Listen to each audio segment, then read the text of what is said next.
Salut, c'est Karine, nouvelle vidéo. Aujourd'hui, j'ai décidé de vous parler de fin d'azote, de mesures de pH, puis éviter les problèmes. Oui, parce que j'ai un problème que je vais essayer d'éviter cette année, puis j'ai décidé de vous en parler un peu à manière comme je faisais l'année passée, là, quand j'avais des petits pépins, puis je vous expliquais un peu comment je réglais le problème. Ben, je fais la même chose cette année. Ma saison de jardinage n'est pas encore commencée parce que, bon, il annonce encore cette semaine des nuits à 5-7 degrés. Fait que ben oui, c'est commencé, j'ai planté de la laitue, des épinards, bon, j'ai des choux-fleurs, des brocolis, les oignons, ces trucs comme ça s'est planté. Mais tomates, poivrons, ces trucs-là, ça, j'attends encore. Je vais attendre la semaine prochaine. La semaine prochaine, là, je vous sors d'autres vidéos, vous allez voir. Je commence le test des tomates. Ça va vous intéresser. Mais aujourd'hui, je vous parle du pH. Pourquoi? Mais parce que je vois beaucoup sur Internet des gens qui, bon, ils constatent qu'ils ont des feuilles jaunes sur leur plants. Ils voient des fins d'azote finalement, puis ils se font dire, ben fais juste rajouter de l'azote dans ton sol, puis ça va régler le problème. Pas nécessairement. En fait, c'est de mettre un pansement sur un bobo. Et je vous explique pourquoi. Je vais vous expliquer le cheminement. Je vais vous expliquer comment moi je vais régler le problème. Si vous me suivez sur Facebook, le problème que j'ai, c'est que mon pH est trop élevé, surtout pour mes plantes framboises. J'avais mis une photo. 7, un pH de 7, oui, c'est trop élevé pour un potager. Je vous explique. En premier, ce qu'il faut comprendre, c'est que les nutriments, pour qu'une plante puisse l'absorber, ben, il faut que ce soit soluble dans l'eau. Pourquoi? Ben, parce qu'une plante ne peut pas se déplacer pour aller les chercher. Fait qu'il faut que la racine soit en contact avec l'eau pour les absorber avec l'eau. Fait que si la forme chimique change, si le pH fait changer la forme chimique, soit de l'azote, du phosphore ou n'importe quel autre nutriment, ben le problème, c'est que la plante sera plus capable de l'absorber, même s'il est disponible dans le sol. Il est là le pépin. Donc, à 7, je suis trop élevé. Je vous donne un exemple. Le phosphore, si le pH est un peu trop haut, ce qui va arriver, c'est qu'il peut s'associer avec du fer ou de l'aluminium. Donc, une fois qu'il s'est associé avec ça dans le sol, la plante ne peut plus l'absorber parce qu'il est plus hydrosoluble. C'est ça le problème. Fait que vous feriez un test de phosphore dans un sol comme ça vous dirait, ben oui, il y en a du phosphore. Mais en vrai, c'est qu'il n'est pas disponible pour la plante. Fait que même si on en ajoute, le problème ne sera pas réglé. Le problème, c'est le pH du sol. Je vais vous donner d'autres exemples aussi avec l'azote. L'azote, c'est probablement le plus important pour les plantes. Puis un azote, si le pH est trop bas, 5,5 et moins, ben ce qui va arriver, c'est que les fameuses bactéries qui fixent l'azote, la fameuse vie du sol, ben ils vont mourir, tout simplement. Ça ne sera pas disponible pour la plante. Ça va causer un problème. Si à l'inverse, le pH est trop élevé, donc on parle de 7,5 et plus, ben ce qui va arriver en fait, c'est que l'azote qui est sous forme d'ammonium dans le sol va se transformer en ammoniac gazeux. Puis l'ammoniac gazeux, ben il va s'en aller dans l'air. Donc, il est plus disponible pour la plante.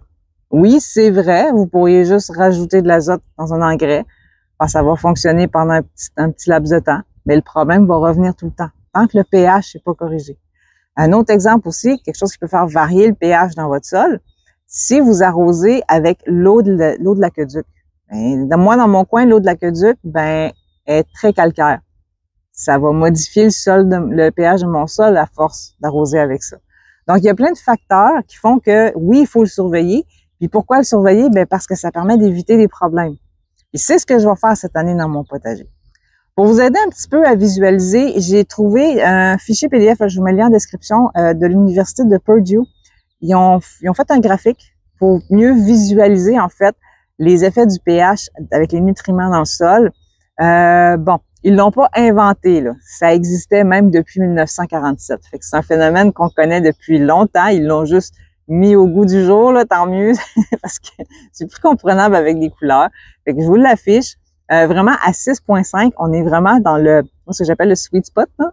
C'est vraiment là. Moi, c'est l'objectif que je vais atteindre dans mon potager, donc il faut que je descende un petit peu. Fait que ma solution, ben, je vous l'explique, ce que je vais faire cette année dans mon potager, ben, c'est très simple, c'est du soufre, en fait. Je l'ai acheté en vrac sur Internet. Il est en granules, comme ça. Je vais l'appliquer à mon sol. Pourquoi j'utilise du soufre? Je vous explique. Parce qu'il y a 3 façons de baisser le pH d'un sol. Il existe la façon rapide, efficace, instantanée, mais très temporaire, c'est de rajouter un petit peu de jus de citron dans l'eau d'arrosage. Oui, ça va baisser le pH, ça va le baisser instantané ou presque, mais l'effet va être très temporaire. Donc, le problème n'est pas réglé à long terme.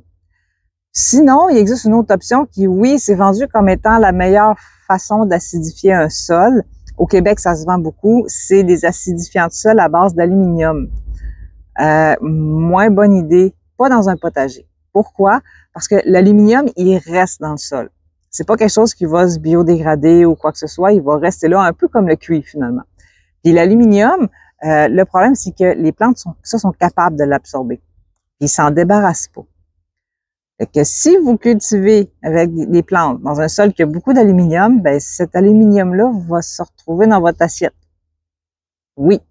Bon, c'est pas vraiment dommageable pour l'humain parce que notre corps humain, nous, est capable de filtrer l'aluminium puis de l'éliminer. Fait que c'est pas une catastrophe, mais c'est pas bon non plus. Puis l'autre problème aussi, c'est que s'il s'accumule dans votre sol puis vous en avez trop mis, que là, votre pH descend trop bas, ça va être difficile de le remonter. Parce qu'il y a déjà l'aluminium qui est présent puis qui va rester là.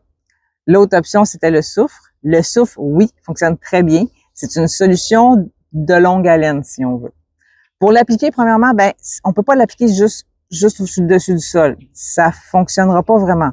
Pourquoi? Parce que c'est des bactéries, les fameuses bactéries fixatrices d'azote, la vie du sol finalement, ben c'est eux autres qui vont aller le manger, puis ils vont le transformer en sulfate de soufre, et c'est ça qui va acidifier votre sol finalement. En gros, si j'expliquais ça à un enfant, je dirais que ces bactéries-là vont manger le soufre, puis tout ce qu'ils mangent doit faire caca, donc le caca devient un acidifiant pour le sol. C'est à peu près ça. C'est dégueulasse, mais bon, c'est à peu près ça. Fait que c'est ça l'objectif que je veux faire. Ça se fait pas instantanément. Et que je vais l'appliquer maintenant, un petit peu.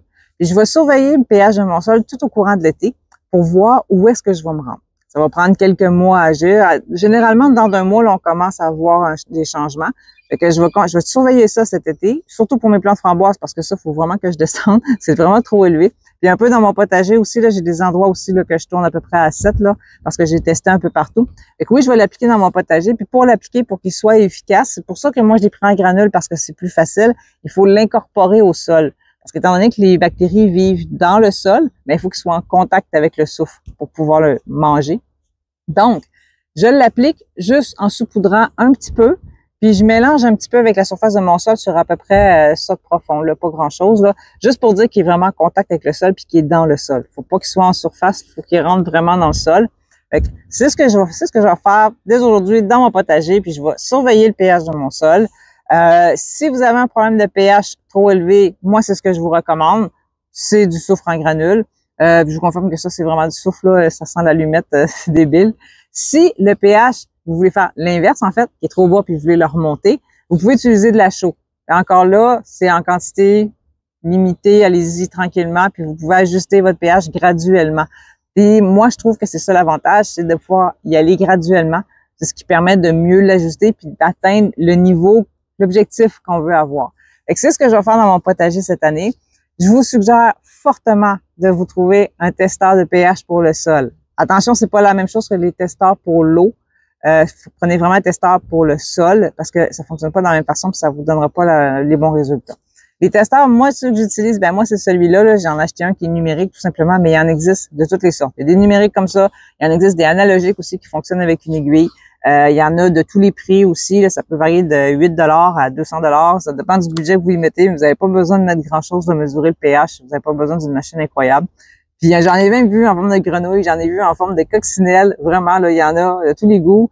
Essayez ça, prenez-le, puis prenez le temps de tester votre pH même avant de planter ou si vous venez juste de planter, ben oui, ça vaut la peine parce que ça peut vous éviter des problèmes plus tard dans la saison puis avoir à toujours corriger un problème. Si vous n'avez pas corrigé la source, ben vous allez toujours avoir ce problème-là qui va être récurrent. Fait que oui, testez le pH de votre sol avant de planter, c'est très important pour vous éviter une fin d'azote ou encore une carence en d'autres problèmes aussi. C'est ça qui va vous sauver, qui va vous sauver du temps. Ajustez le pH de votre sol. Pensez à le faire à long terme, pas quelque chose à court terme. Je pense que c'est la meilleure façon de jardiner. Puis en attendant, ben moi, je vais vous faire d'autres vidéos aussi. La semaine prochaine, je plante mes tomates. Fait que je vais vous faire la première vidéo de mon test de tomates que je vous avais parlé. Dans l'autre vidéo d'avant, je vous commence la première vidéo cette semaine de cette série-là pour tester les engrais sur les tomates. Je pense que ça va vous intéresser. J'en ai d'autres aussi, là, tout va être planté cette semaine. Puis on se revoit bientôt. Je vous redonne des conseils tout l'été. Abonnez-vous. Bye bye.